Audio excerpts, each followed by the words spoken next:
जय हिंद everyone. Today we will be discussing verbs. आज हम लोग वर्ब्स डिस्कस करेंगे। बहुत स्पेशल क्लास होने वाली है, तो ध्यान से देखिएगा। आज का टॉपिक हमारा क्या है? वर्ब्स है। तो स्टार्ट करेंगे। अब पहले तो हम समझेंगे वर्ब्स मतलब क्या होता है, और फिर हम लोग देखेंगे कि वर्ब्स पे क्वेश्चंस कैसे आते हैं। और आज साथ ही साथ मैं आपको कुछ वोकेबलरी भी बताऊंगा, कुछ वर्ड्स भी बताऊंगा जो आपके लिए बहुत हेल्पफुल होने वाला है। तो अगर हम लोग बात करें तो verbs, what are verbs basically? Verbs क्या होते हैं हमारे? एक्शन वर्ड्स को हम लोग क्या कहते हैं? वर्ब्स कहते हैं। जैसे लाइक प्ले, सिंग, डांस, स्पीक, रन, ये सारे हमारे क्या कहलाएंगे? वर्ब्स कहलाएंगे। कोई दिक्कत इसमें नहीं।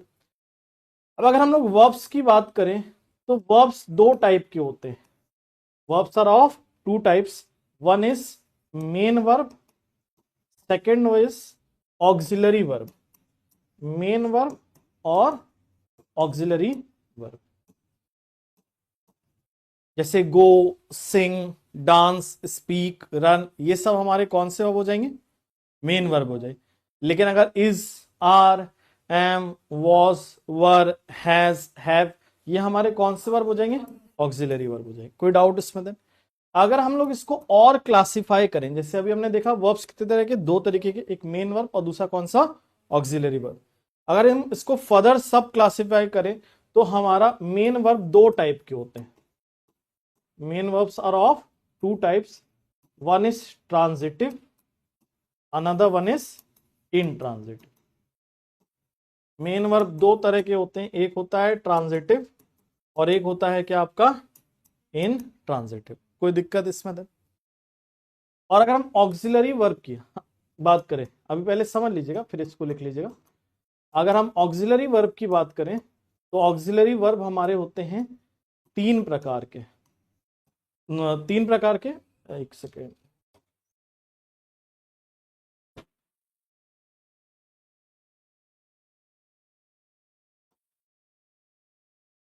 ऑक्सिलरी वर्ब हमारे दो प्रकार के होते हैं, एक होता है प्राइमरी और एक होता है models. One is primary, second one is models. तो याद रखेंगे मेन वर्ब कितने प्रकार के? दो, एक ट्रांजिटिव, दूसरा इंट्रांजिटिव। ऑक्सिलरी वर्ब कितने प्रकार के? दो, एक प्राइमरी और दूसरा मॉडल्स।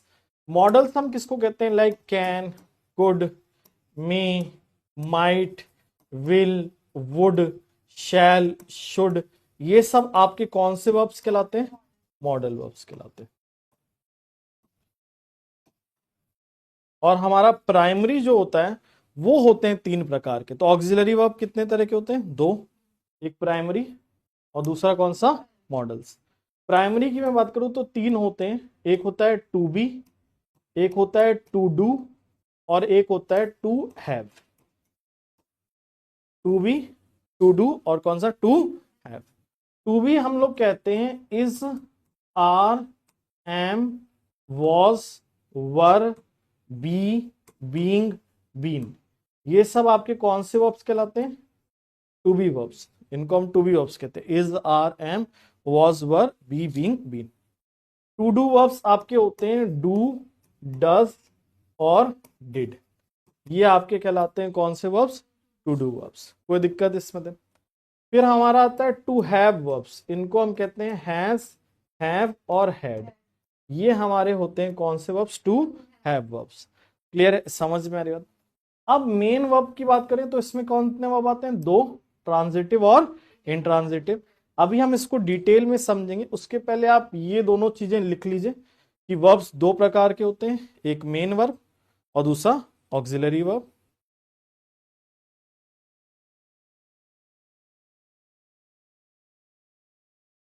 उसके बाद हम फर्दर सब क्लासिफाई करेंगे, है ना? तो यहां पर main verb, transitive verb, intransitive verb, auxiliary verb, primary और मॉडल्स। प्राइमरी में to be verbs like is, are, am, was, were, be, being, been. Primary में to do like do, does, did. To have यानी has, have, had. और हमारा modals like can, could, may, might, shall, should, will, would.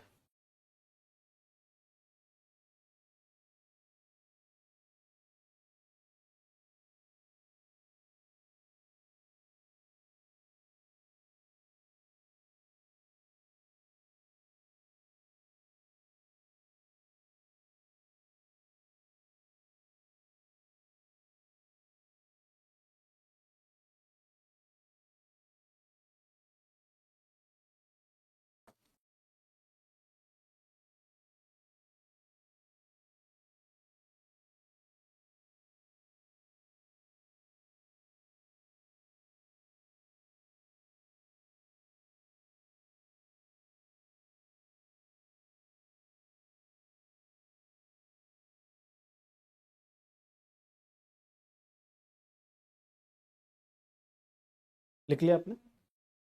अब इसमें हम लोग को जो नेक्स्ट चीज समझनी थी वो क्या समझना था, ट्रांजिटिव और इन ट्रांजिटिव। जैसे मैंने बताया था मेन वर्ब दो तरह के, एक ट्रांजिटिव और एक इन ट्रांजिटिव।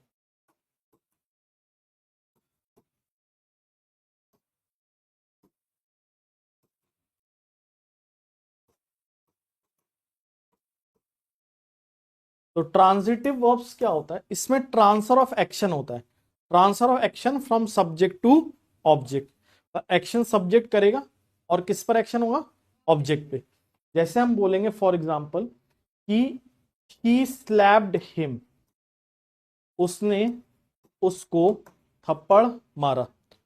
तो यहां पर हमारा शी हो गया सब्जेक्ट, स्लैप्ड हो गया वर्ब, और हिम क्या हो गया, ऑब्जेक्ट। और यहां पर हम क्या देख रहे हैं, transfer of action from subject to object. तो एक्शन सब्जेक्ट कर रहा है और ऑब्जेक्ट उस एक्शन को रिसीव कर रहा है। ट्रांजिटिव वर्ब को एक और तरीके से भी पहचान सकते हैं। इसकी खास बात क्या होती है, इसके इन वर्ब्स के तुरंत बाद ऑब्जेक्ट आना जरूरी है। मतलब ये बिना ऑब्जेक्ट के इनकम्प्लीट मालूम पड़ेंगे। क्लियर है, समझ में आ रही बात। जैसे मान लीजिए मैंने लिखा इंडिया डिफीटेड, भारत ने हराया, तो तुरंत ही आपके मन में आएगा किसको हराया। यानी ये सेंटेंस कैसा मालूम पड़ रहा है, कंप्लीट की इनकम्प्लीट, इनकम्प्लीट। यानी यहां हमारा क्या आना चाहिए, ऑब्जेक्ट आना चाहिए। तो मैंने लिखा इंडिया डिफीटेड श्रीलंका। तो यहां इस वर्ब के, ऐसी वर्ब जिसके तुरंत बाद क्या आना जरूरी है, ऑब्जेक्ट, इनको हम क्या कहते हैं, ट्रांजिटिव। समझ में आ रही बात। लखनऊ न्यू, हाय बेटा, विजय हेलो। अब आता है हमारा इनट्रांजिटिव वर्ब। इनट्रांजिटिव वर्ब देखें क्या होता है, इसमें नो ट्रांसफर ऑफ एक्शन। इसमें क्या होता है, नो ट्रांसफर ऑफ एक्शन। जैसे इसमें क्या था, transfer of action from subject to object. इसमें क्या होगा, नो ट्रांसफर ऑफ एक्शन। मतलब सब्जेक्ट तो रहेगा लेकिन क्या नहीं रहेगा, ऑब्जेक्ट नहीं रहेगा। जैसे हम लिखेंगे ही is running, he is running, he is walking. तो ये रनिंग और वॉकिंग आपकी कौन सी वर्ब होगी, ट्रांजिटिव की इनट्रांजिटिव, इनट्रांजिटिव। देखिए यहां ही सब्जेक्ट हो गया, इज आपका हेल्पिंग वर्ब यानी ऑक्सिलरी है ना, प्राइमरी वर्ब में to be verb. He subject, is helping verb, auxiliary verb primary में टू बी वर्ब। रनिंग और वॉकिंग, इनके बाद कोई ऑब्जेक्ट है क्या, क्या ऑब्जेक्ट लगाना कंपलसरी, जैसे he is running him, he is running them, नहीं, नहीं पुट करना पड़ेगा। She is running her, she is walking her, कोई ऑब्जेक्ट लगाने की जरूरत नहीं है। यानी ये वॉकिंग रनिंग हमारी कौन सी वर्ब हो गई, इनट्रांजिटिव। समझ में आ रही बात। अच्छा मान लो अगर मैं इधर ऐसे लिख दूं, ही is running in the field, अब क्या ये ट्रांजिटिव बन जाएगी कि अभी भी ये इनट्रांजिटिव ही कहलाएगी, अभी भी ये इनट्रांजिटिव कहलाएगी। अब माइंड में डाउट आएगा, बट सर यहाँ फील्ड तो आ गया, ऑब्जेक्ट तो आ गया, लेकिन यहाँ जो ऑब्जेक्ट आया वो किसकी वजह से आया है, इनकी वजह से, यानी प्रेपोजिशन की वजह से। यानी इनट्रांजिटिव वर्ब में कभी भी ऑब्जेक्ट डायरेक्ट नहीं आएगा, कोई ना कोई क्या दिया होगा, प्रेपोजिशन दिया होगा। जैसे she is walking on the road, तो ये जो रोड आ रहा है वो किसके बाद आ रहा है, ऑन के बाद प्रेपोजिशन। तो ये जो ऑब्जेक्ट है भी तो वो किसका है, प्रेपोजिशन का। और यहां जो ऑब्जेक्ट है वो किसका है, वर्ब का। तो ये भी आप याद रखिएगा, तो कभी आपको ट्रांजिटिव और इनट्रांजिटिव में कंफ्यूजन नहीं जाएगा कि अगर इनट्रांजिटिव में ऑब्जेक्ट आएगा भी तो किसके लिए आएगा, प्रेपोजिशन के लिए आएगा। समझ में आ रही बात। अब इसको नोट कर लीजिए। और इसी के साथ अब हम लोग समझ चुके होंगे कि हम लोग फर्स्ट पार्ट में आज क्या पढ़ने वाले हैं, ट्रांजिटिव और इनट्रांजिटिव वर्ब्स। इसी तरीके से बाकी पार्ट्स भी हम लोग कवर करेंगे, जैसे कि आपके प्राइमरी, मॉडल्स, पार्टिसिपल्स, जेरेंड्स, इन्फिनेटिव्स। तो बहुत सारी चीजें रहती हैं। वर्ब्स इतना बड़ा चैप्टर है कि इसको एक क्लास में आप कभी खत्म नहीं कर सकते, लगभग इसमें 6 क्लासेस लगेंगी तब वर्ब्स कंप्लीट होगा। ठीक है, लेकिन 6 क्लास ऐसा नहीं कि इकट्ठे से आप सीख जाएंगे, वन बाय वन करके आपको समझना पड़ेगा, हर एक एक पार्ट को करके, part by part, part by part पढ़ेंगे तो हमें सारी चीजें क्लियर हो जाएंगी।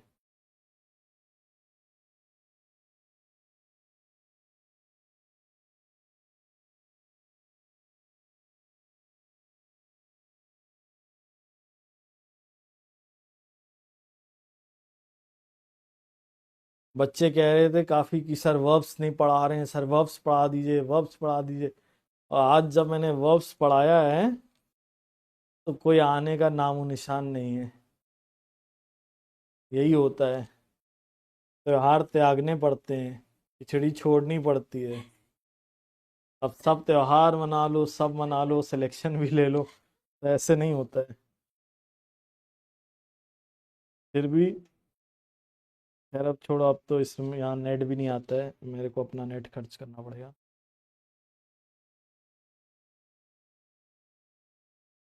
चलो एक बार शेयर कर देते हैं ग्रुप में, नहीं तो कहेंगे सर आपने शेयर तो नहीं किया था, इसीलिए हम आए नहीं थे। आपको पता है ना बच्चों का। शेयर आपको करियर पावर वाले ग्रुप में तो हुआ ही होगा लिंक, है ना? ऐसा हो ही नहीं सकता।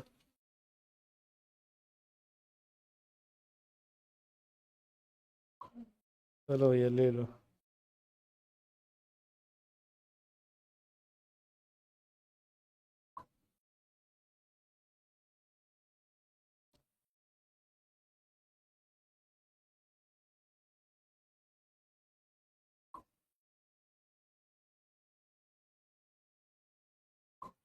चलो अब शेयर भी कर दिया लिंक, अब तो कोई बहाना नहीं बचेगा क्लास ना देखने का।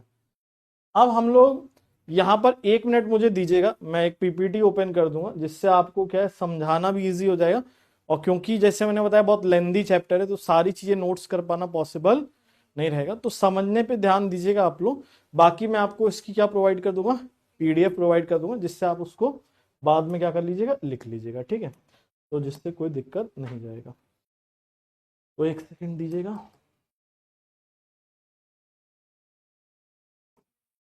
तो देखिए यहाँ पर जैसे अभी हमने देखा वर्ब्स को हम लोग समझ रहे थे, तो वर्ब्स में अभी हमने क्या देखा, main verb, auxiliary verb. Main verb 2 part में, ट्रांजिटिव और इंट्रांजिटिव। ऑक्सिलरी कितने पार्ट में, 2, प्राइमरी और मॉडल्स। प्राइमरी कौन सा, टू बी, टू डू और to have. Is, are, am, was, were, be, being, ये हमारे टू बी थे। टू डू हमारे डू, डस, डिड थे। टू हैव हमारे क्या थे, हैज, हैव, हैड थे। और मॉडल्स हमने पढ़ा था can, could, may, might, will, would, shall, should, हमने ये पढ़ा था। फिर हमने ट्रांजिटिव देखा था कि ट्रांजिटिव वर्ब क्या होता है, जिसमें ट्रांसफर ऑफ एक्शन होता है फ्रॉम सब्जेक्ट टू ऑब्जेक्ट, जिसमें एक सब्जेक्ट दिया होगा और एक ऑब्जेक्ट दिया होगा और वर्ब के तुरंत बाद ऑब्जेक्ट आएगा। फिर हमने क्या देखा था, इंट्रांजिटिव, जिसमें कोई ऑब्जेक्ट नहीं होता है या ऑब्जेक्ट आता भी है तो वो किसके लिए आता है, प्रेपोजिशन के लिए। अब हमने नेक्स्ट समझना है कि most verbs can be use transitively as well as intransitively. अधिकतर वर्ब ऐसी हैं जो ट्रांजिटिवली भी इस्तेमाल हो सकती हैं और कैसे इस्तेमाल हो सकती हैं, इंट्रांजिटिवली। तो आपके मन में एक डाउट आएगा कि सर जब सेम वर्ब ट्रांजिटिवली भी यूज हो सकती है और इंट्रांजिटिवली भी, तो हम कैसे पहचानेंगे? बहुत सिंपल, जब ऑब्जेक्ट आएगा वर्ब के बाद तो वो क्या होगी, ट्रांजिटिव। और अगर कोई एडवर्ब आएगा या हमारा प्रेपोजिशन आएगा तो वो हमारी कौन सी, इंट्रांजिटिव। जैसे ये केवल समझने के लिए, इसको ध्यान से अगर हम लोग देखें, रिंग द बेल रामा, तो इसमें अगर हम रिंग बताएं क्या होगा, ट्रांजिटिव होगा कि इंट्रांजिटिव,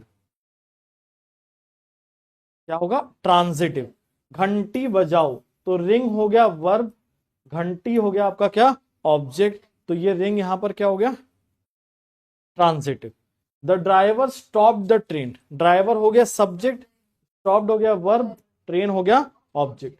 ऑब्जेक्ट को पहचानने का बहुत एक सिंपल सा तरीका मैंने आपको बताया हुआ है, क्या, वॉट और हुम।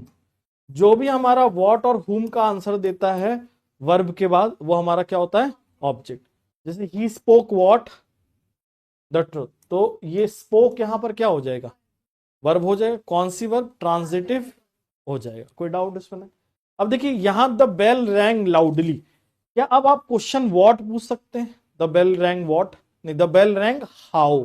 तो हाउ, वेयर, व्हेन, जब इनका आंसर मिलता है तो ये एडवर्ब कहलाते हैं ना। तो यहां पर रैंग कौन सी वर्ब होगी, इंट्रांजिटिव, क्योंकि रैंग वर्ब के बाद क्या नहीं आ रहा, ऑब्जेक्ट नहीं आ रहा। The train stopped suddenly, the train stopped suddenly में स्टॉप्ड क्या हो जाएगा, वर्ब, और कौन सी, इंट्रांजिटिव। ही स्पोक हॉटली, कैसे बोला उसने, घमंडी तरीके से बोला, घमंड से बोला, तो ये स्पोक कौन सी हो जाएगी आपकी, इंट्रांजिटिव। समझ में आई बात। तो अब तक मेरे ख्याल से आपको ये पहला पॉइंट क्लियर हो गया कि अधिकतर वर्ब ट्रांजिटिव भी काम कर सकती हैं और इंट्रांजिटिव। अब आते हैं कुछ वर्ब्स इंग्लिश में हमेशा कैसे वर्क करती हैं, इंट्रांजिटिव, जैसे कम, गो, डाई, स्लीप, ये सारी वर्ब्स इंट्रांजिटिव। कभी आपने ऐसे नहीं देखा होगा he came him, he came her, they went him, नहीं ऐसे तो नहीं बोलेंगे। और इनके बाद आएगा भी तो एक एडवर्ब आएगा, जैसे he came here, he came where, here. तो कम, गो, डाई और स्लीप, ये वर्ब कैसी होंगी आपकी, इंट्रांजिटिव। कभी भी ये ट्रांजिटिव में काम नहीं करेंगे, कोई दिक्कत इसमें नहीं। फिर इसके बाद हमारा आता है कुछ वर्ब्स ऐसी होती हैं जो रिफ्लेक्सिवली भी काम कर सकती हैं और ट्रांजिटिवली भी। इससे मेरा मतलब क्या है कि कुछ वर्ब्स ऐसी हैं जिनके बाद ऑब्जेक्ट भी आ सकता है और रिफ्लेक्सिव प्रोनाउन भी आ सकता है। अगर आप ध्यान से याद करो तो हमने प्रोनाउन में एक चैप्टर पढ़ा था रिफ्लेक्सिव प्रोनाउन, याद है आप लोग को, जिसमें himself, my self, our self वाला यूज होता है। तो कुछ वर्ब्स ऐसी होती हैं जिसमें हमारा ऑब्जेक्ट भी रख सकते हैं और क्या रख सकते हैं, रिफ्लेक्सिव प्रोनाउन। समझ में आ रही बात।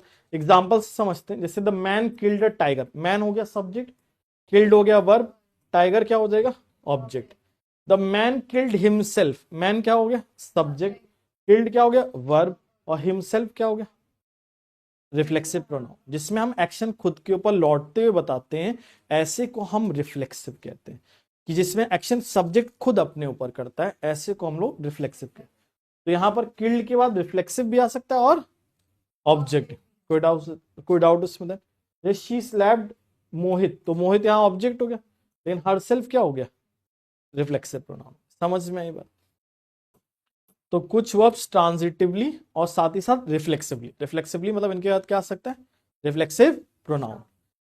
जैसे द जज acquitted him of the charges against him. अब यहां वैसे एक्विटेड का जो मतलब है वो होता है कि निर्दोष घोषित कर देना, तो जज ने उसे निर्दोष घोषित कर दिया। तो जज हो गया सब्जेक्ट, एक्विट हो गया वर्ब, और हिम क्या हो गया आपका, ऑब्जेक्ट हो जाएगा। समझ में आ रही बात, कोई दिक्कत इसमें नहीं। लेकिन यहां अगर हम देखें तो यहां एक्विट का मीनिंग अलग है। यहां एक्विट का मतलब है बिहेव या कंडक्ट। तो अपने आप को एज अ मैन कंडक्ट करो, तो बोलते हैं ना, behave yourself as a man, not as an animal. तो यहां पर एक्विट का मतलब क्या निकल रहा है, कंडक्ट, और यहां एक्विट के बाद क्या आ रहा है, योर सेल्फ। इससे एक और चीज याद रखिए कि एक्विट का जब भी मतलब बिहेव या कंडक्ट के सेंस में होगा, तो इसके बाद हम लोग क्या पुट करेंगे, रिफ्लेक्सिव प्रोनाउन। कोई डाउट इसमें। फिर I enjoyed, he enjoys good health, he enjoys what, good health, तो ये गुड हेल्थ ऑब्जेक्ट हो गया। But he enjoyed himself at the party, I enjoyed myself at the party, तो ये my self क्या हो गया, रिफ्लेक्सिव प्रोनाउन हो गया। तो यहां पर हम देख रहे हैं कुछ वर्ब के बाद रिफ्लेक्सिव प्रोनाउन भी आ सकता है और कुछ के लिए ऑब्जेक्ट भी आप यूज कर सकते हैं। He interested himself in his friends welfare, उसने अपने आपको अपने दोस्त के वेलफेयर में लगा दिया। तो यहां इंटरेस्ट के बाद आप क्या देख रहे हैं, रिफ्लेक्सिव प्रोनाउन, और यहां इंटरेस्ट के बाद आप क्या देख रहे हैं, मी ऑब्जेक्ट। कोई डाउट इसमें था।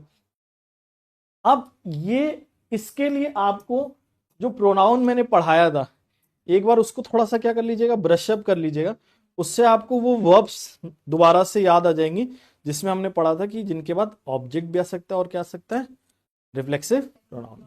कोई डाउट इसमें था। अब हम लोग नेक्स्ट चीज की तरफ बढ़ते हैं। नेक्स्ट क्या होता है, कुछ वर्ब्स ऐसी हैं इनके बाद आप कभी भी रिफ्लेक्सिव प्रोनाउन का यूज नहीं करेंगे। और क्यों नहीं करेंगे, क्योंकि ये वर्ब्स कैसी होंगी, इन ट्रांजिटिव। क्लियर है, समझ में आ रही बात। जैसे मैंने लिखा द बबल बर्स्ट इटसेल्फ, तो क्या ये सही होगा, the bubble burst itself, the bubble burst होगा, इटसेल्फ का यूज नहीं होगा। बबल फूट गया, कभी आप ऐसे कहोगे बबल ने खुद को फोड़ लिया, नहीं, बबल फूट गया। तो यहां पर बर्स्ट के बाद हम लोग इटसेल्फ का यूज नहीं करें। Please keep yourself quiet की please keep quiet, please keep quiet, तो यहां कोई रिफ्लेक्सिव प्रोनाउन नहीं आएगा। With these words he turned himself to the door, कि he turn to the door, he turn to the door, वो door की तरफ मुड़ा। तो यहां पर कोई ऑब्जेक्ट भी नहीं आएगा और रिफ्लेक्सिव प्रोनाउन भी नहीं आएगा।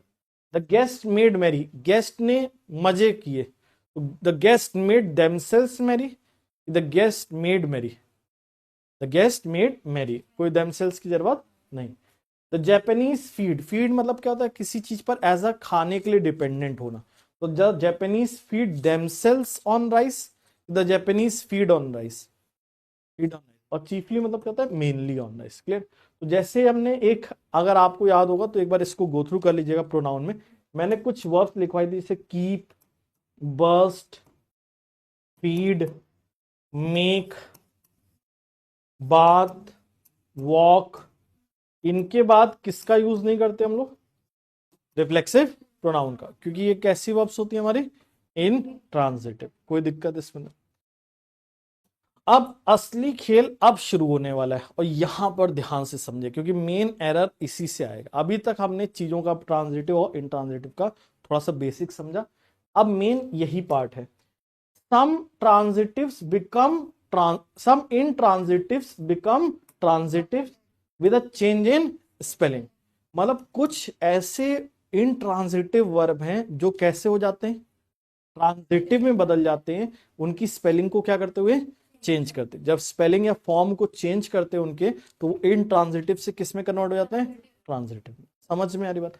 जैसे फॉल, फॉल का नॉर्मली मतलब क्या होता है, गिरना, और फॉल का सेकंड फॉर्म क्या होता है, फेल, और थर्ड फॉर्म क्या होता है, फॉलन, फॉल, फेल, फॉलन।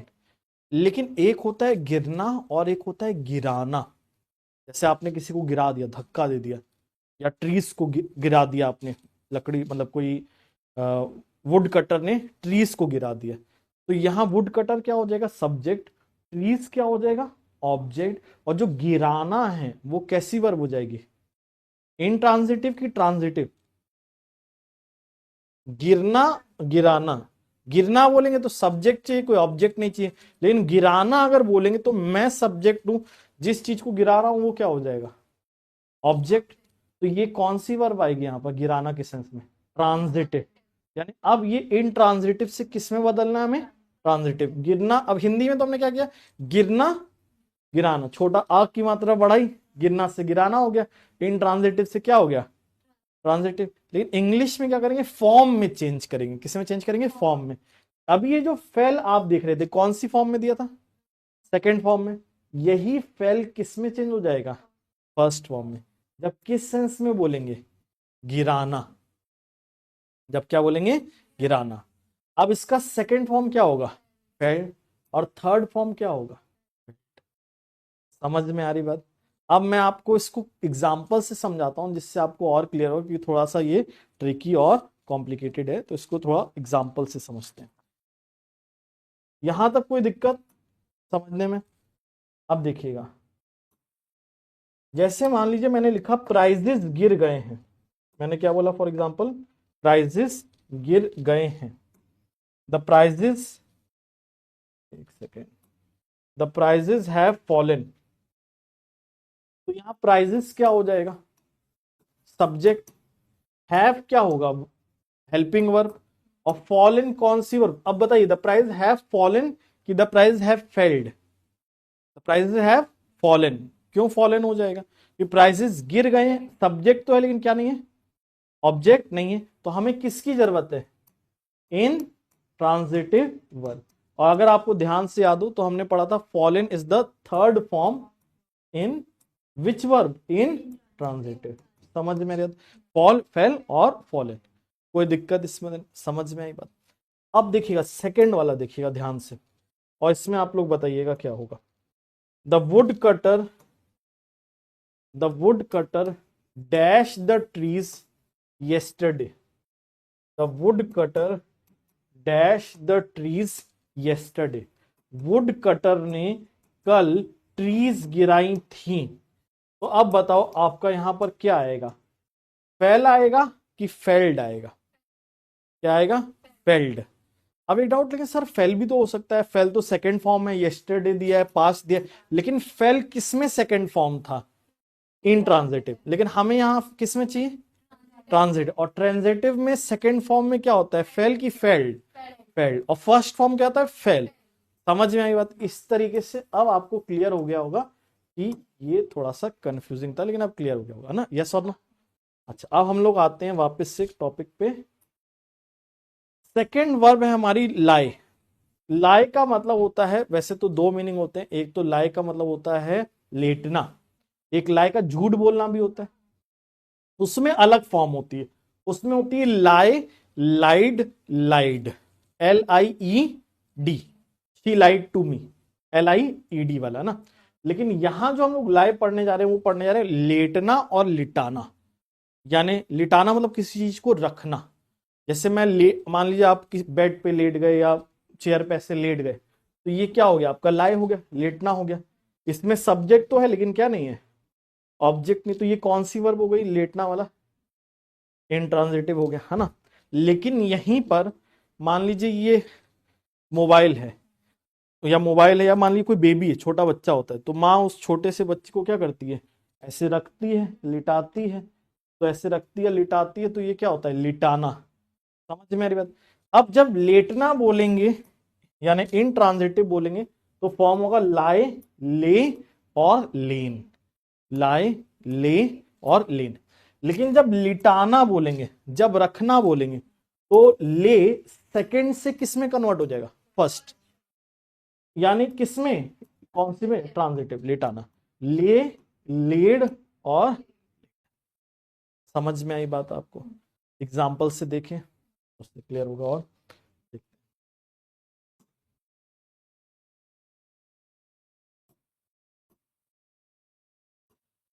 तो देखिए यहां पर हमारा नेक्स्ट पार्ट, जैसे मान लीजिए हमने बोला कल वह बेड पे लेटा था। ही डैश, ज्यादा बड़ा हो गया है ना मार्कर, है ना, छोटा कर देना, तो लग रहा था ही dash on his bed yesterday. अब मैं आपको ऑप्शन दे रहा हूं, आप लोग बताइएगा इसमें क्या होगा। ऑप्शन ए है आपका ले, ऑप्शन बी है आपका लाए, ऑप्शन सी है आपका लीड। तीन ऑप्शन इन्हीं में बता दोगे। तो आप बताओ, he dash on his bed yesterday, lie, lay. अब देखो येस्टरडे से क्या पता चलना है? पास्ट का। पास्ट यानी कौन सी फॉर्म आनी चाहिए? सेकेंड फॉर्म आनी चाहिए, यस और नो? तो लाई तो कौन सी फॉर्म होती है? फर्स्ट फॉर्म, लेटने में। अब ले और लेट दोनों सेकेंड फॉर्म हैं, लेकिन ये लेट सेकेंड फॉर्म किस में थी? लिटाने में। और यहां हम लोग किस लिए बोल रहे हैं? लेटने के सेंस में। तो क्या होगा? ले ऑन हिज बेड यस्टरडे। समझ में आ रही है? लग गया तो कहा ना। अच्छा अब देखो, तो करने लगाया, समझ के लगाया। अच्छा अब देखो, वैसे ऑब्जेक्ट मिसिंग था तो ले आ जाना चाहिए। अच्छा एक चीज और होता है, ले का एक और मतलब भी होता है जन्म देना। जन्म देना या अंडे देना भी कहते हैं ना, जैसे मुर्गियां अंडे देती हैं तो हम क्या बोलते हैं? हैन लेज एक्स। और पास्ट में लिखते हैं हैन लेड एक्स हो जाएगा। समझ में आ रही है? तो ले, अगर यहां पर मान लो गलती से अगर हमने यहां लेड लगा दिया होता तो मतलब क्या होता है? मोहन ने, मतलब ही ने कल बेड पर या, तो ऐसा तो नहीं हो अंडे दिए थे, वो तो लेटा था, तो आंसर क्या होगा? ले हो जाएगा। समझ में आ रही है? तो ये हमारा ले है, कोई डाउट इसमें? इसलिए देखिए इंग्लिश कितना ट्रिकी लैंग्वेज है, जरा सा आपने कुछ मिस्टेक कर दिया तो मीनिंग बिल्कुल क्या हो जाता है? चेंज हो जाता है ना। अब इसी बात पे हम लोग एक और क्वेश्चन देखते हैं। जैसे she dash the baby on the bed yesterday, he dashed the baby on the bed yesterday. Option A lay, option B laid, option C lain. तो क्या होगा? क्या होगा? ऑप्शन बी हो जाएगा, क्योंकि यहां शी सब्जेक्ट हो गया, बेड बेबी क्या हो गया? ऑब्जेक्ट हो गया। और हमें कौन सी वर्ब चाहिए? सेकेंड फॉर्म, किसमें? ट्रांजिटिव में, लिटाना, तो लेड हो गया। क्लियर है? समझ में आ रहा है? जितने बच्चे ऑनलाइन देख रहे हैं, एंजल प्रिया, लखनऊ न्यू और अंजलि प्रसाद, क्लियर हुआ? खैर जवाब तो नहीं आना है, आगे बढ़ते हैं हम लोग। आगे देखिए हम लोग, राइस का मतलब होता है बढ़ना। राइस का सेकेंड फॉर्म होता है रोज, और थर्ड फॉर्म क्या होता है, रिजन, राइज, रोज, रिजन। एक होता है बढ़ना और एक होता है बढ़ाना, बढ़ाना या उठाना। तो हम लोग उस केस में क्या बोलते हैं, रेस, रेस्ट, रेस्ट। ये है बढ़ना या उठना, बढ़ना बढ़ना, और ये क्या है, बढ़ाना। समझ में आ रही बात? Very good Anjali, yes sir, ठीक है। तो समझ में आई बात आपको इसमें।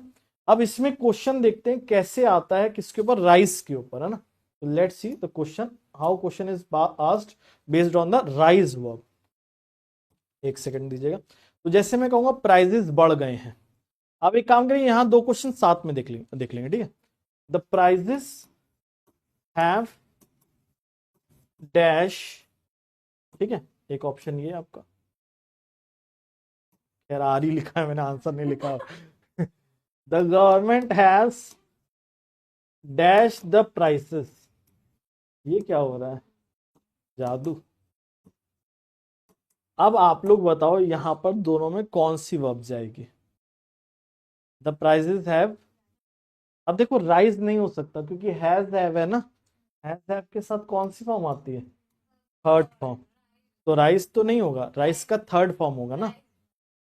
राइज, राइज कहां से कौन सी वर्ब है, रीजन।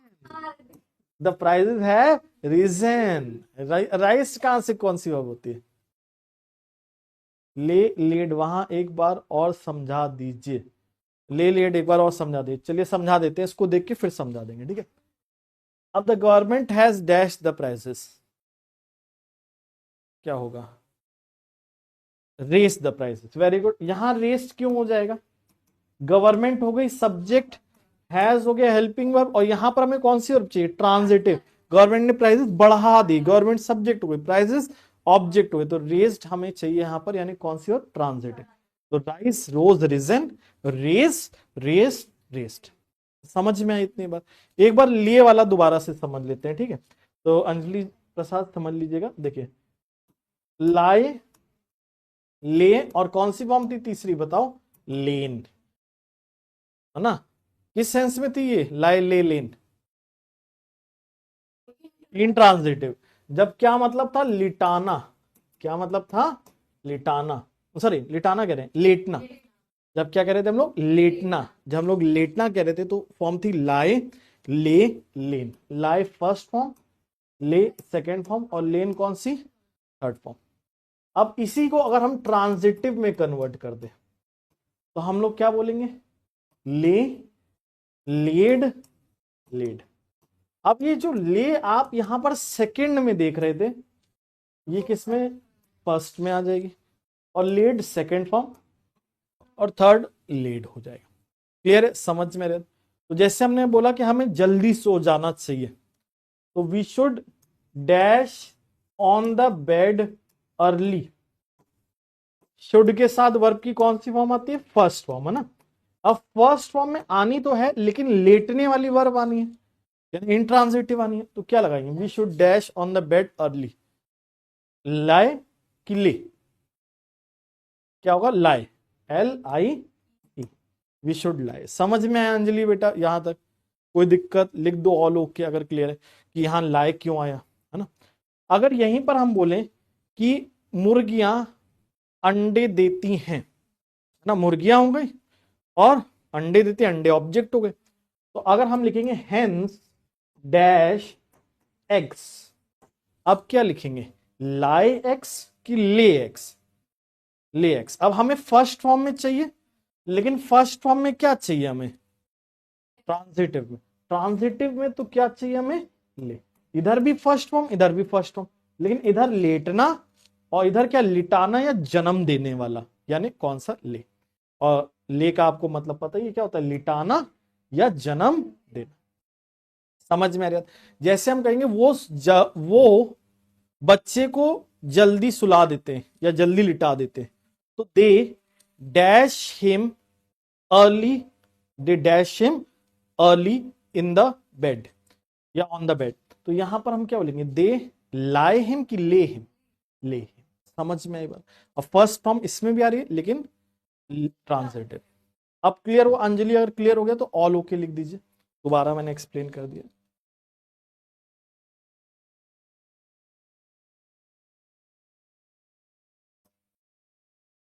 अब आता है हमारा अब देखिए सिट, सैट, सेट, ये तो इजी है, तो इस पे क्वेश्चन देखने की जरूरत नहीं। एक होता है बैठना, तो सिट सेट सेट। एक होता है बिठाना, तो बिठाने में क्या बोलते हैं, सेट सेट सेट। जैसे मैं कोई चीज को ऐसे बिठा रहा हूं, व्यवस्थित कर रहा हूं, तो मैं क्या बोलूंगा, आई सेट दैट थिंग, क्या I sit that thing, set that thing. Clear है, समझ में आई बात। फिर आता है आपका हैंग। हैंग का मतलब होता है लटकना, जैसे वॉल पे पेंटिंग लटकी है तो हम क्या बोलेंगे, हैंग। तो हैंग, हंग, हंग, हैंग, हंग, हंग। लेकिन अगर हम किसी को फांसी देते हैं या लटकाते हैं, मतलब हम उसको लटका देंगे, फांसी दे देंगे, तो हम क्या बोलेंगे, हैंग की हैंग्ड, हैंग्ड, हैंग। तो फांसी देने के लिए हैंग, हैंग्ड, हैंग। लटकने के लिए हैंग, हंग, हंग। समझ में आई बात। जैसे हम लिखेंगे, एक क्वेश्चन से देख लेते हैं, उससे क्लियर हो जाएगा और ज्यादा। अब देखिए, क्या आपको लगता है ये बच्चों को रिकॉर्डेड समझ में आएगा? जो बच्चे इसको रिकॉर्ड देखेंगे उनको क्लियर होगा? नहीं क्लियर होगा। इसीलिए बोलते हैं क्या देखना चाहिए आपको, लाइव देखो या ऑफलाइन में देखो। ऑफलाइन तो खैर अब इधर 2 ही 3 सीटें हैं, वो ऑलरेडी रिजर्व हो गई है, कोई बच्चा इंटरेस्ट दिखाता नहीं है, तो जो कम बोलते हैं ना, फर्स्ट कम फर्स्ट सर्व, है ना। तो बाकी लोग, भाई कुआं कभी नहीं भागता प्यासे के पीछे, किसको भागना पड़ता है, प्यासे को कुएं के पीछे भागना पड़ता है। तो यहाँ पर उल्टा होता है। नेक्स्ट देन देखते हैं। तो he was dash till death. अब वॉज के साथ पैसिव में थर्ड फॉर्म लगाते हैं ना, is are am was were, passive में थर्ड फॉर्म लेते हैं। अब यहां बताइए, हंग होगा कि हैंग्ड होगा? He was hung till death कि hang till, hang till death, क्योंकि यहां पर कौन सा बोल रहे हैं, फांसी देने। क्लियर हो रही है चीज। लेकिन यहीं पर अगर हमने लिखा होता the painting dash on the wall yesterday, अब क्या आएगा, हैंग्ड आएगा कि हंग आएगा? हंग आएगा। समझ में आएगा, तो यहाँ हंग। तो अब मेरे ख्याल से ये ऑल क्लियर हो गया होगा। अगर आपको ये पूरा कॉन्सेप्ट क्लियर हो गया है, जितने बच्चे ऑनलाइन में देख रहे हैं, तो एक बार एसी लिख दीजिएगा। एसी मतलब ऑल क्लियर। अब हम लोग इस पे और क्वेश्चंस देख लेते हैं, जितना भी हमने पढ़ा है उस पे हम लोग क्वेश्चंस देख लेते हैं, उससे और क्लैरिटी आ जाएगी। तो let's see some questions based on transitives and intransitive. तो मेन वैसे यही 5 वर्ब्स हैं जो आपको एग्जाम के हिसाब से याद करनी पड़ेंगे, ठीक है। तो many trees fail in the monsoon की फॉल इन द मानसून, कई ट्रीज मानसून में गिर जाती हैं, प्रेजेंट सिंपल टेंस है ना, फर्स्ट फॉर्म में। नहीं, पहली किस में होती है, सेकंड फॉर्म। और हम लोग इन ट्रांजिटिव में फर्स्ट फॉर्म क्या बोलते हैं, फॉल ही बोलते हैं ना। यहाँ क्या बोल रहे हैं, कई पेड़ मॉनसून में गिरते थे कि गिरते हैं, गिरते हैं प्रेजेंट में। और कौन सी फॉर्म चाहिए, इन ट्रांजिटिव। और इन ट्रांजिटिव में फर्स्ट फॉर्म कौन होती है, फॉल। तो ये सेंटेंस में क्या होगा, नो एरर, पहला वाला करेक्ट है, कोई दिक्कत। अब देखिए सेकंड में, the wood cutter fell trees while son gathered wood, इसमें एरर बताइए आप लोग, सब लोग। वुड कटर ने ट्रीज गिराई थी, जबकि उसके बच्चे ने लकड़ी इकट्ठा करी थी। गैदर्ड किस में दिया है, कौन से टेंस में दिया है, पास्ट में। तो यहां पर भी हमको पास्ट फॉर्म चाहिए, सेकंड फॉर्म। लेकिन किस में सेकंड फॉर्म चाहिए, गिरने में कि गिराने में, गिराने में। तो गिराने में सेकंड फॉर्म कौन होती है, फेड। भूल गए, रिवाइज करना पड़ेगा थोड़ा सा। देखिए यहां गिराने में सेकंड फॉर्म क्या होती है, फेल्ड। तो यहां क्या हो जाना चाहिए था, the wood cutter felled trees while son gathered wood. समझ में आई बात। अब ये फर्स्ट सेट ऑफ क्वेश्चंस आपको समझ में आ गए। अब सेकंड सेट ऑफ क्वेश्चन में पहला देखिए, इसमें क्या होगा, Mohan laid on his bed silently yesterday. Mohan अपने कल बेड पर लेटा था साइलेंटली। तो लेटा बोल रहे हैं, लेकिन सेकंड फॉर्म में तो क्या बोलेंगे, लेड की ले, ले। तो लेड की जगह ले हो जाएगा, वेरी गुड। बास्केट रख दो वहां पर, तो बास्केट ऑब्जेक्ट हो गया, तो उसके पहले हमारा क्या आएगा, ट्रांजिटिव। और ट्रांजिटिव में फर्स्ट फॉर्म में क्या होता है, ले।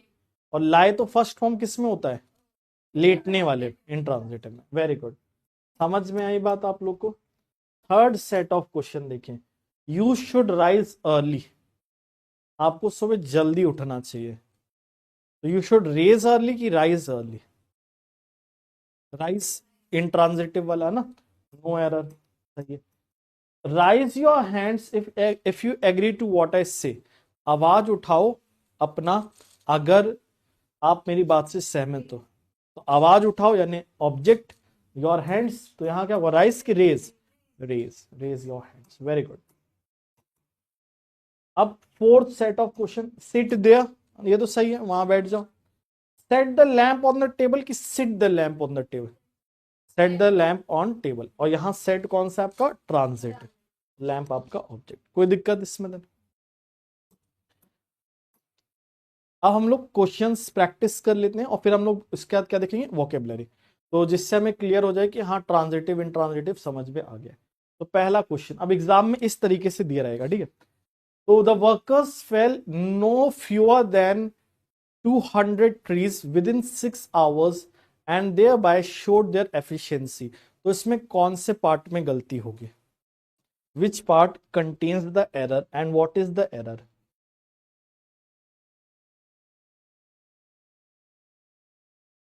yes अंजलि बेटा,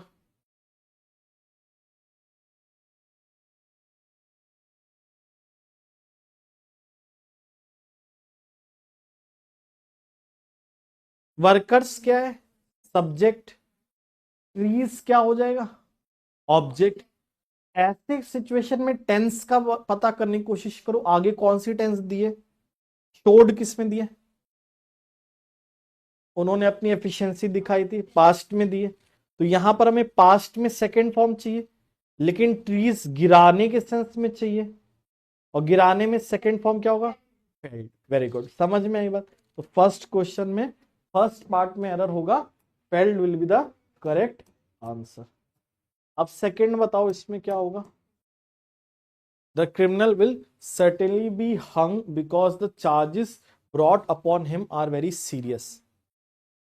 क्या होगा, हैंग्ड, फांसी देने वाला बोल रहे हैं ना, ये तो इजी था, इसमें तो कोई दिक्कत नहीं है। थोड़ा सा फेल और लाए वाला है जो थोड़ा सा आपको परेशान करता है, लेकिन आपको उसको दो दो तीन तीन बार दोहराना पड़ेगा। फॉल, फेल, फॉलन, गिरना, फेल, फेल्ड, फेल्ड, गिराना, लाए, ले, लेन, ले, लेड, लेड, लिटाना वाला ना। और फॉर्म्स का थोड़ा सा ध्यान देना पड़ेगा। अब देखते हैं third question, despite the alarming reports of earth tremors near by the workers light the foundation of the building. अब देखिए लाइट तो झूठ बोलना होता है, तो ये एरर तो आपको समझ में आ गया हो, कौन से पार्ट में, second part. Workers light the foundation नहीं, लेड द फाउंडेशन, वर्कर्स ने आधारशिला रखी, तो वर्कर्स हमारे क्या हो गए, सब्जेक्ट, फाउंडेशन क्या हो गया, ऑब्जेक्ट। और सेकंड फॉर्म में किसका यूज करते हैं, ट्रांजिटिव में, ट्रांजिटिव में लेड का यूज करते हैं। कोई दिक्कत इसमें थर्ड क्वेश्चन में, समझ में आई बात बोलो। तो second very good A, first A very good Anjali, third C है ना, सी कहा सेकंड है, सेकंड पार्ट समझे ना, इसको क्लियर हो। फोर्थ,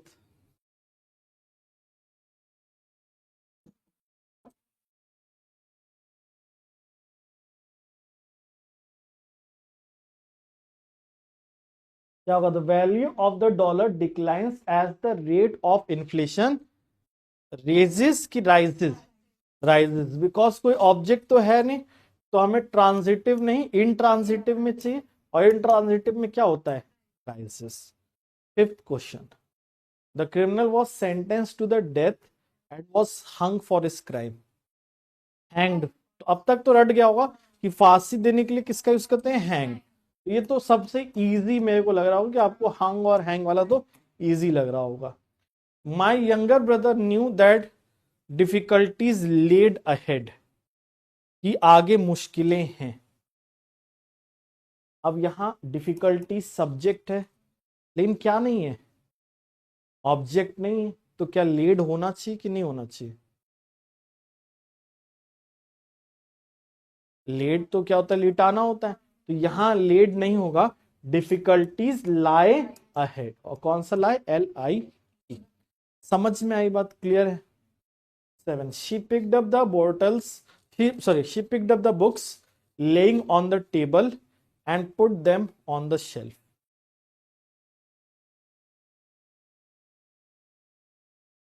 जो टेबल पर रखी हुई थी, तो lying on the table, LYING, झूठ बोलने को भी लाइंग कहते हैं, और जो चीज कोई रखी होती है उसको भी हम लोग क्या कहते हैं, लाइंग। और लेइंग तो मतलब क्या होता है, कोई चीज को रखना या लिटाना या जन्म देना, तो इन तीनों सेंस में से कुछ नहीं है, जो रखी के सेंस में बोल रहे हैं तो किसका यूज करेंगे, lying on the table. Clear है, कोई डाउट? झूठ बोलने वाले में भी क्या होता है, LYING। 7th का second part very good Anjali. 6th का आपने थर्ड बताया, वेरी गुड। 5th का आपने थर्ड बताया, अगेन वेरी गुड। 4th का आपने थर्ड बताया, very good. Next 8th 9th 10th।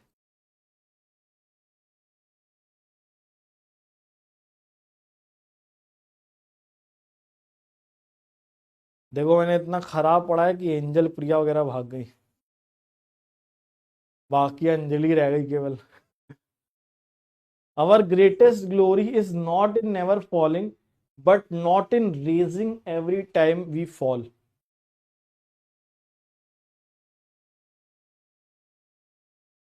हमारी ग्रेटेस्ट ग्लोरी ये नहीं कि हम कभी गिरे नहीं लाइफ में, बट हमेशा उठने में है, जब हम गिरे तो हमें उठना आना चाहिए। तो क्या होगा, रेजिंग नहीं होगा, क्या होगा, राइजिंग।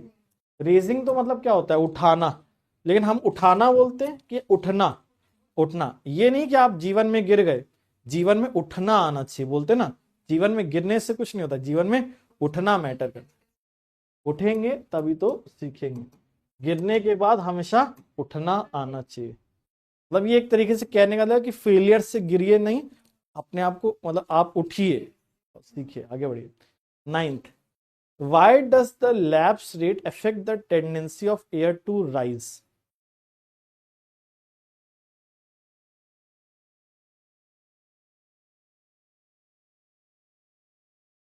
अब इसमें क्या होगा, why does the lapse rate affect the tendency of air to race, तो नहीं होगा, क्या होगा, राइज ही रहेगा, तो इसमें आंसर क्या होगा, नो एरर।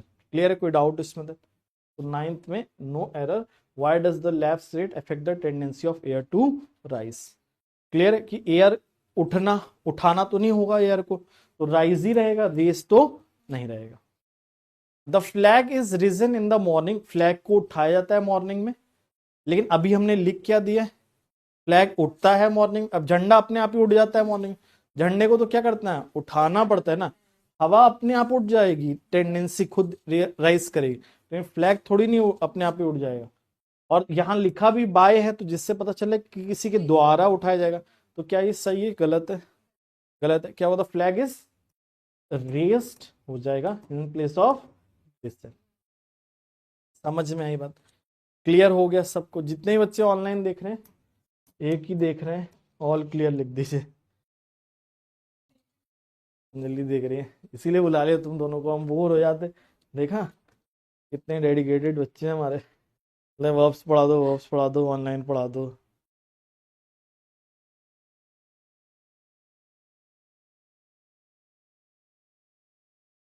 अब यही पूछे कि who is the prime minister of India, who is the president of India, बच्चे कहेंगे अरे ये मजेदार चीज है। लेकिन अब मेरे सब्जेक्ट में ये तो है नहीं, खैर इंग्लिश में मेरा सब्जेक्ट ही कॉम्प्लिकेटेड है बहुत ज़्यादा, तो उसमें आपको मेहनत करनी पड़ती है। अब बच्चे सोचते हैं मैं, और मेहनत कौन करे, इंग्लिश। देखिए ज़्यादातर बच्चों का सिलेक्शन केवल एक ही वजह से नहीं हो पाता है, क्योंकि वो इंग्लिश पे ध्यान नहीं देते। अब हम लोग लास्ट वोकेबलरी फटाफट देख लेते हैं और फिर आज के लिए छुट्टी करेंगे। अब देखिए ये कुछ होम असाइनमेंट मैंने दिया है, जैसे आप लोग को अगर जैसे दिक्कत जा रही तो आप लोग क्या क्वेश्चंस के थ्रू भी इसको समझ सकते हैं।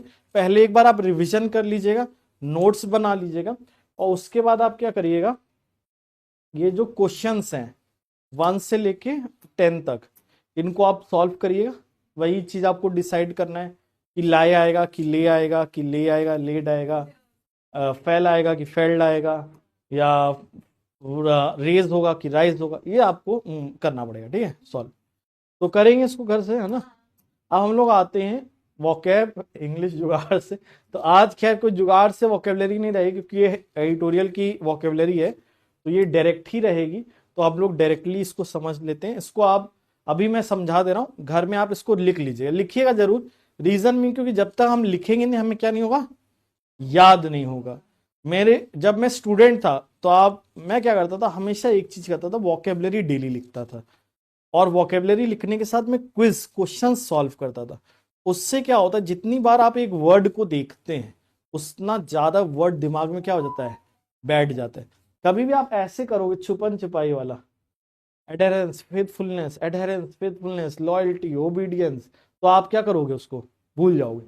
अगर आप उसी चीज को लिखोगे, रीड कर लोगे एक बार और क्वेश्चंस लगाओगे, तो आपको क्या हो जाएगा, याद हो जाएगा। अब क्वेश्चंस तो मैं आपको नेक्स्ट टाइम जो क्लास लगेगी, मान लो कल लगती है, तो कोशिश करें कल पॉसिबल हो 4 से 5, तो अगेन एक और क्लास लगवा दें 4 से 5, क्योंकि कल वर्ब्स का बहुत फिर इंपॉर्टेंट पार्ट हम लोग पढ़ेंगे, जैसे कि इन्फिनेटिव यानी टू प्लस वर्ब की फर्स्ट फॉर्म, पार्टिसिपल, जेरेंड, ये सब चीजें जो हम लोग ने पढ़ी थी एक टाइम पे, लेकिन अब हम लोग उनको क्या कर चुके हैं, भूल चुके हैं। तो उनकी बहुत इंपॉर्टेंट, ट्रांजिटिव और इंट्रांजिटिव से ज्यादा इंपॉर्टेंट है वो क्लास। तो देखेंगे अगर कल पॉसिबल हो, क्योंकि एक फ्लो बना हुआ है तो बेटर रहेगा। अगर नहीं होगा तो फिर भगवान की मर्जी है बाकी। चलो स्टार्ट करते हैं, ठीक है। तो पहला देखो, ट्रूस का मतलब क्या होता है, युद्ध विराम, जिसको हम लोग एक तरीके से कहते हैं ट्रीटी जो साइन होती है, जिसमें कहते हैं सीज फायर कोई नहीं करेगा, इसको हम क्या कहते हैं, ट्रूस कहते हैं। जैसे truce has been signed between India and Pakistan, मतलब अब कोई युद्ध आरंभ नहीं करेगा, अब now the war is finished. Clear है। तो ट्रूस का सिनोनिम आपका होता है एकॉर्ड। एकॉर्ड मतलब भी समझौता, एग्रीमेंट। आर्मिस्टाइस मतलब कि जिसमें आर्म अब नहीं चलाए जाएंगे, agreement sign for treaty. Olive branch, olive branch क्या होता है, it is a peace treaty. क्या होता है, पीस ट्रीटी या शांति का प्रस्ताव रखते हैं आप किसी के आगे, उसको क्या कहते हैं, ऑलिव ब्रांच। जैसे we have kept olive branch in front of Pakistan many times but it has always betrayed us. तो पाकिस्तान को हमने कई बार शांति प्रस्ताव रखा है, बट उसने हमें क्या किया है, पीठ पे खंजर घोंपा है। तो एंटोनिम में क्या हो जाएगा, डिसएग्रीमेंट। ये एग्रीमेंट है तो अपोजिट क्या होगा, डिसएग्रीमेंट। कोई डाउट इसमें? Second word adherence. एडहेरेंस का मतलब क्या होता है, पालन करना, कोई चीज को फॉलो करना। जैसे we should adhere to the rules, हमें रूल्स का क्या करना चाहिए, पालन करना चाहिए। तो एडहेरेंस का सिनोनिम होता है फेथफुलनेस, लॉयल्टी, ओबीडियंस और फिडेलिटी। ये सब का मतलब होता है किसी चीज के प्रति वफादार रहना, निष्ठा दिखाना, लॉयल रहना। अपोजिट में क्या होता है, डिसलॉयल्टी। कोई दिक्कत इसमें? नेक्स्ट थर्ड वर्ड है हमारा इवोक। इवोक मतलब होता है ताजा कर देना या कोई चीज याद दिला देना। जैसे आप बोलते हैं ना कि कोई चीज को देखते हो तो आपकी मेमोरीज वापस से ताजा होने लग जाती हैं। Your memories get evoked whenever you see a child crying, कि हम भी बचपन में ऐसे ही रोते थे। तो इवोक का जो सिनोनिम होता है वो होता है अराउज, मतलब कि ताजा करना या कोई चीज को याद करना। इलिसिट, इसमें भी कोई आपके अंदर से कोई रिस्पॉन्स निकलता है। रिकॉल, याद करना। अवेकन, क्लियर है। इसके एंटोनिम में क्या हो जाएगा, डेडन और रिप्रेस, मतलब कोई भावना जाग भी रही है तो आप उसको क्या कर दे रहे हैं, दबा दे रहे हैं, सप्रेस कर दे रहे हैं, रिप्रेस कर दे रहे हैं, डेडन कर दे रहे हैं। क्लियर। ये अक्सर सख्त लड़के करते हैं, है ना। नेक्स्ट मजाक कर रहा हूं। ड्रेड, ड्रेड का मतलब क्या होता है, भय। भय यानी फियर। ड्रेड मतलब फियर भी होता है, और फियर मतलब अब ये नाउन वर्ब दोनों में होता है, मतलब डरना भी होता है और डर भी होता है और डरना भी होता है, डर भी और डरना भी। हम किसको बोलते हैं, ड्रेड। जैसे एग्जाम आते हैं तो उस समय आप क्या करते हो, ड्रेड करते हो, you dread that you may fail. Sir बस 5 मिनट लगेगा। You dread that you may fail, कि आप भय करते हो, आप डरते हो कि आप फेल हो जाओगे। क्लियर है, समझ में आ रही बात? तो ड्रेड का सिनोनिम क्या होता है, फ्राइटनिंग। कॉन्स्टर्नेशन मतलब घबराहट होता है। एप्रीहेंड मतलब भी चिंता होता है। हैव कोल्ड फीट, ये मतलब बिल्कुल पैर ठंडे हो जाए, मतलब बिल्कुल नर्वसनेस के मारे। कोई डाउट इसमें? एंटोनिम में क्या हो जाएगा, प्लेजेंट, मतलब आप इसमें आपको कोई डरावना लग रहा है, अपोजिट में आपको खुशनुमा लग रहा है, paper finish, now you feel pleasant. Bravery, इसमें डरपोक हैं आप, अपोजिट में बहादुरी। इसमें आप डिस्करेज हो रहे हैं, अपोजिट में क्या हो रहे हैं, एनकरेज। क्लियर, जैसे पार्टी वार्टी जाने के लिए आप एनकरेज हो जाते हैं, बिल्कुल, है ना। बबल, बबल अप का मतलब होता है कि कोई चीज, वैसे तो बबल एक आप वो देखते हैं गुब्बारा, मतलब गुब्बारा नहीं बोलते हैं हिंदी में, क्या बोलते हैं इसको, हिंदी में भी बबल कहते हैं क्या, जैसे फूक मारते हैं बबल निकलते हैं ना। तो लेकिन बबल के साथ जब अप लगता है तो इसका मीनिंग होता है स्पष्ट हो जाना। क्या हो जाना, स्पष्ट, क्लियर हो जाना या उजागर हो जाना। जैसे now everything has bubbled up which was hiding for some time, तो वो सारी चीज क्या हो गई है, उजागर हो गई है, यानी ऑब्वियस हो गई है। तो इमर्ज, सरफेस, अपीयर और कम अप। अपोजिट में वेन, मतलब मुरझा जाना या डेड पड़ जाना। तो वैसे ही दोबारा से सब चीजें वेन हो गई हैं, मतलब एनर्जी कम हो गई है, इसमें एनर्जी बिल्कुल वापस से उभर आई है। इस तरीके से यूज होता है। कोई डाउट इसमें देन? इनएविटेबल, इनएविटेबल मतलब होता है अनअवॉइडेबल, जिसको हम अवॉइड नहीं कर सकते, जिसको हम टाल नहीं सकते। जैसे डेथ, डेथ इज इनएविटेबल, मतलब मौत निश्चित है, इसको आप टाल नहीं सकते। इमिनेंट, इमिनेंट मतलब कोई चीज bad thing which is going to come, मतलब जो बोलते हैं ना मंडरा रहा है, खतरा मंडरा रहा है। There is an eminent danger, there is an impending danger, है ना। तो इमिनेंट या इम्पेंडिंग मतलब क्या होता है, ऐसा खतरा जो लग रहा है कि आएगा ही, मतलब मंडरा आ रहा है, जैसे कोविड के टाइम था ना, अभी कुछ नया वायरस भी आ रहा है। सर बस 5 मिनट लगेंगे सर। इनएस्केपेबल, इनएक्सोरेबल और अनप्रिवेंटेबल। कोई डाउट इसमें? अपोजिट में क्या होता है, अवॉइडेबल, एस्केपेबल और प्रिवेंटेबल। कोई डाउट इसमें? नेक्स्ट वर्ड आता है आपका इनकम्बेंट।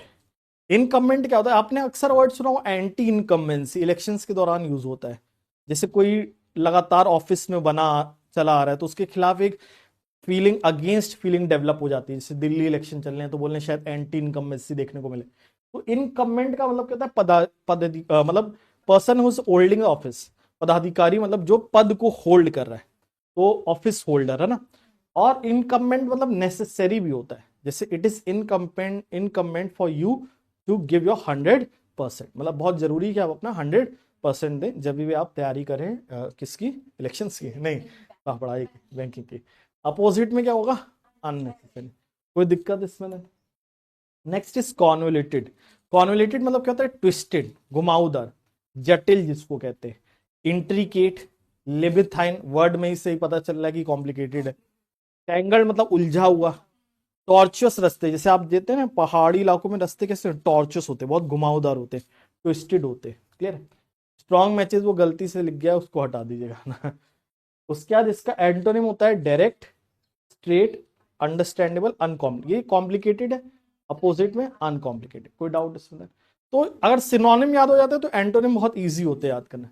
एलए मतलब क्या होता है, शांत करना। एलए वाला एलए नहीं है, लॉस एंजलिस वाला, ये एलए मतलब शांत करना।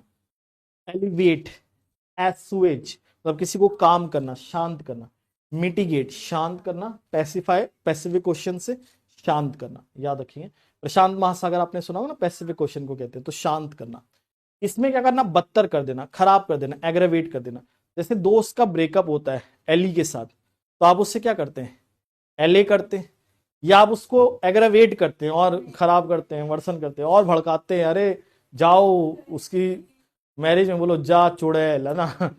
Next then sputtering. स्पटरिंग का मतलब होता है कि कोई चीज जैसे खिसखिस खिसखिस करके, मतलब रुकावट होना, मतलब एक फ्लुएंसी ना होना। जैसे कोई मशीन है जिसमें प्रॉपर ऑयलिंग नहीं हुई है, तो आप देखते हैं खड़ खड़ खड़ खड़ आवाज आती है, तो ये तड़ाहट या खड़खड़ को हम लोग क्या कहते हैं, स्पटरिंग। तो हॉल्टिंग, पॉज और स्टॉपेज। अपोजिट में क्या होगा, फ्लुएंट और फैसाइल। जैसे कोई बोल रहा है लेकिन उसकी आवाज ऐसे खड़खड़ खड़खड़ आ रही है, जैसे मान लीजिए यहाँ टेक्निकल फ्लॉ हो जाए तो मेरी आवाज थड़ तड़ तड़ तड़ आ रही है, तो ये स्पटरिंग हो जाएगा। अपोजिट में फैसाइल या फ्लुएंट। मार, मार ये मारना नहीं किसी को, इसका मार का मतलब होता है बिगाड़, बिगाड़ना, मतलब बिगाड़ना। जैसे this is a very crucial time for you, this can either make you और मार यू, ये आपको बना सकता है या बिगाड़ सकता है। तो मार मतलब बिगाड़ना, इसका सिनोनिम होता है ruin, spoil, break, deface, deface मतलब भी खराब करना, किसी चीज को इंजर करना, घायल करना। मेम, मेम वो गोरी मेम नहीं है, मेम ये है किसी को अपंग बनाना, किसी को अपंग बनाना या रफ अप कर देना। रफ अप क्या, जैसे बाउंसर वगैरह बुमराह मार के किसी को रफ अप कर देगा, इंजर कर देगा। अपोजिट में इधर बिगाड़ रहे हैं, अपोजिट में क्या करेंगे, make, build, repair, set up. Bump up, bump up मतलब क्या होता है, वृद्धि होना। जैसे द प्राइस है बम्प्ड अप, तो प्राइसेस क्या हो गए, बढ़ गए। Maximise, increase, pump up, build up. इसके अपोजिट में मिनिमाइज, रेड्यूस, डिक्रीज। सैंग्विन, जैसे अगर आपकी अच्छी तैयारी है तो you will be sanguine of your success, आप अपने सक्सेस को लेके बहुत ज्यादा क्या होगे, कॉन्फिडेंट होगे, आशावान होगे। तो सैंग्विन मतलब होता है होपफुल, चीयरफुल, बॉयड, मतलब इसमें आप आशावादी होते हो, आशा रखते हो किसी चीज के। अपोजिट में क्या होता है, depressed, gloomy, pessimistic. Next is conjure up. Conjure up का मतलब होता है प्रकट कर देना, मतलब कोई चीज जो है वापस से आपके सामने आ जाना, उसको हम कहते हैं क्या, कॉन्जर अप। इसका सिनोनिम होता है रिकॉल, रिकलेक्ट, समन, अर्ज। अपोजिट में होता है फॉरगेट, इग्नोर, निग्लेक्ट। इसमें आप किसी चीज पे वापस से फोकस कर रहे हो, अपोजिट में अनदेखा कर। श्राउडेड, श्राउडेड मतलब होता है ढका हुआ, कवर्ड। जैसे मान लीजिए आप जब एनिमी को अटैक करते हो तो आप क्या कोशिश करते हो कि श्राउडेड हो, ढके हुए हो, पता ना चले, आपका कवर नहीं खुलना चाहिए। कॉमोफ्लेज्ड, कॉमोफ्लेज्ड क्या होता है, जैसे आप कुछ घास वास का पहन के ऐसे प्रिटेंड करते हो कि पेड़ खड़ा है, लेकिन एक्चुअल में वहां पे सोल्जर होता है जो which is ready to attack the enemy. Weld मतलब क्या होता है, छिपाना। स्टैश्ड मतलब भी छिपाना, स्टैश्ड में जनरली लोग अपनी वेल्थ को छिपाते हैं। कोवर्ड, छिपा हुआ, हिडन। रिकंडाइट मतलब छिपा हुआ। क्लैंडिस्टाइन मतलब गुप्त होता है। सरप्शियस मतलब भी छिपा हुआ होता है। अपोजिट में क्या हो जाएगा, ओवर्ड और पब्लिक, ओपन हो जाएगा। क्लियर, ये छिपा हुआ है, अपोजिट ओवर्ड यानी खुल्लम खुला या पब्लिक। टेलर, टेलर तो वैसे आपने दर्जी सुना है, लेकिन टेलर का मतलब अनुकूल बनाना भी होता है। जैसे हम लोग क्या करते हैं, इंफ्रास्ट्रक्चर को टेलर करने की कोशिश करें as per the modern needs, तो उसको हम बोलते हैं डोवटेल, कन्फर्म या मॉडिफाई। अपोजिट में क्या हो जाएगा, डिसअरेंज, तो इसमें हम अरेंज कर रहे हैं as per the modern requirement, opposite में डिसअरेंज। सुफाइस, सफिशिएंट सुना है आप सबने, उसी को शॉर्ट में लोग क्या बोलते हैं, सुफाइस इन अ सेंस ऑफ वर्ब। जैसे सफिशिएंट मतलब क्या होता है, पर्याप्त। सुफाइस मतलब होता है पर्याप्त होना, बस पार्ट ऑफ स्पीच चेंज हो जाती है, वर्ब हो जाता है। तो बी गुड इनफ या बी सफिशिएंट। अपोजिट में इसमें इसको आप थोड़ा सा चेंज कर लीजिएगा, एक सेकेंड, ये इसमें आप लिख दीजिएगा बी इनएडिक्वेट, बी इनएडिक्वेट या बी लेस या बी मीगर, है ना, बहुत कम होना, अल्प होना। इसमें सफिशिएंट है तो अपोजिट में क्या होगा, कम होना। कोई डाउट इसमें देन? अच्छा, नेक्स्ट वर्ड देखते हैं, स्कटल। स्कटल का मतलब क्या होता है, नष्ट कर देना। जैसे the ship was scuttled in the ocean, नष्ट कर दिया था, डिस्ट्रॉय कर दिया था, डुबो दिया था, सबमर्ज्ड कर दिया था। स्कटल का एक और मतलब होता है हरियप, हरियप भी होता है। जैसे I need to scuttle up because I have a class, तो स्कटल मतलब हरी भी होता है।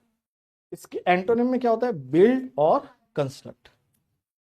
ऑटोनॉमी, इसका मतलब होता है बिल्कुल इंडिपेंडेंस। जैसे इंडिया इंजॉयज ऑटोनॉमी, किसी दूसरे देश का प्रेशर नहीं है, मतलब हम खुद से अपने आप को गवर्न करते हैं, तो we have sovereignty, self rule. तो ऐसी कंडीशन को हम क्या बोलते हैं, ऑटोनॉमी। हिंदी में इसको स्वायत्ता सम ऐसे बोलते हैं, तुम लोग स्वायत्ता बोलते हैं ना, नहीं चलो ये याद रखो, सेल्फ रूल, काफी खतरनाक है हिंदी। डिपेंडेंस, किसी चीज पर डिपेंडेंट होना, तो इसमें इंडिपेंडेंट है, अपोजिट में क्या होगा, डिपेंडेंट। लास्ट वर्ड उसके बाद फिर थैंक यू है, वेवर्ड। वेवर्ड क्या होता है, बिल्कुल निरंकुश या इरेटिक। जैसे बॉलिंग होती है, कई बार आप देखते हैं बॉलर क्या होता है, इधर उधर वाइड फेंक रहा है, नो बॉल मार रहा है, तो कैसी बॉलिंग कर रहा है, वेवर्ड। जैसे तैयारी कोई कर रहा है, तो कभी बैंक की तैयारी कर रहा है, कभी एसएससी की, कभी यूपीएससी की, तो उसकी तैयारी कैसी होगी, वेवर्ड। वे आप समझते हैं रास्ता, वेवर्ड मतलब क्या है, इधर उधर भटकना। तो यानी कैप्रिशियस, जो अगेन स्थिर नहीं है, अस्थिर है। एरांड भी अस्थिर है, बिल्कुल निरंकुश मतलब which is not stable. Erratic मतलब भी ये होता है अनरूली। एक क्राउड आप देखते हैं, गुस्साई भीड़, तो अनरूली होती है, कोई इधर भाग रहा है, कोई इधर भाग रहा है। अपोजिट में क्या होगा, जो नियमों को फॉलो करेगा, कॉम्प्लायंस। स्थिर होगा यानी स्टेडी होगा। ये अनकंट्रोलेबल है, आप कंट्रोलेबल। और लास्ट आपका क्या है, थैंक यू। इसी के साथ आज की क्लास कंप्लीट होती है।